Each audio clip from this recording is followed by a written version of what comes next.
Welcome to my journey through the Bible. This will be applications you can apply to your life and a little more in depth about the chapter. We are in 2 Samuel 11, verses 1 through 27. So we see that David did not go to battle with his men. He stayed home and he's on top of his roof and he's looking out and seeing this beautiful woman bathe herself.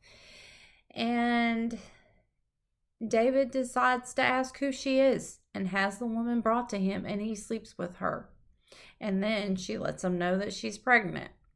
Now, David could have stopped his actions at any time. He could have stopped the temptation. When he saw the woman, he could have easily looked the other way. He could have got off of the roof and went down back inside his palace. But that's not what he did. He followed through with his lust, and that lust led him to trying to get a man to sleep with his wife when he came home. And Uriah wouldn't, because he was a very honorable man. He could not justify going home and having pleasures of home while the rest of his servants or battle buddies were in the field, while the rest of them were fighting. So he would not go in to his wife, which is what David had hoped. This way it would cover up his sin.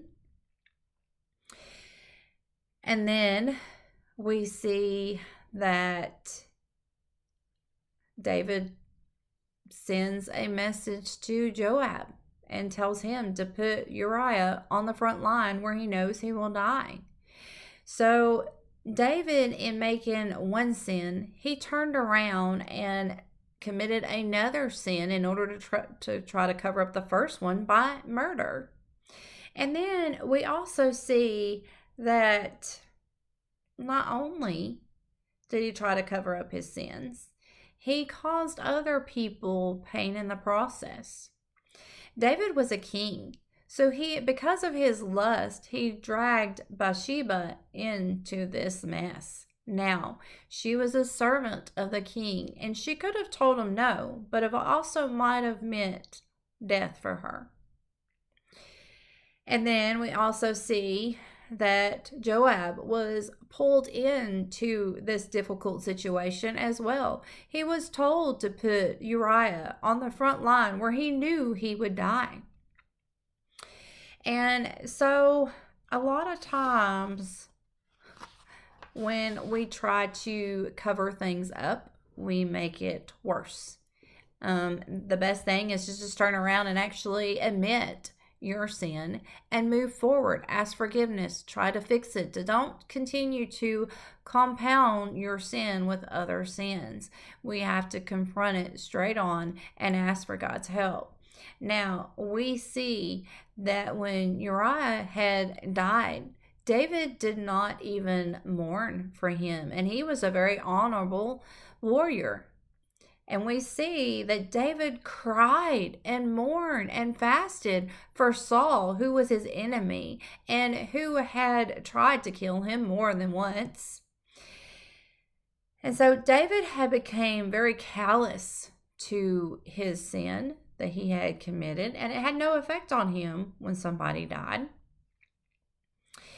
And when we allow sin to go on in our life, we begin to justify ways that we can fix the problem.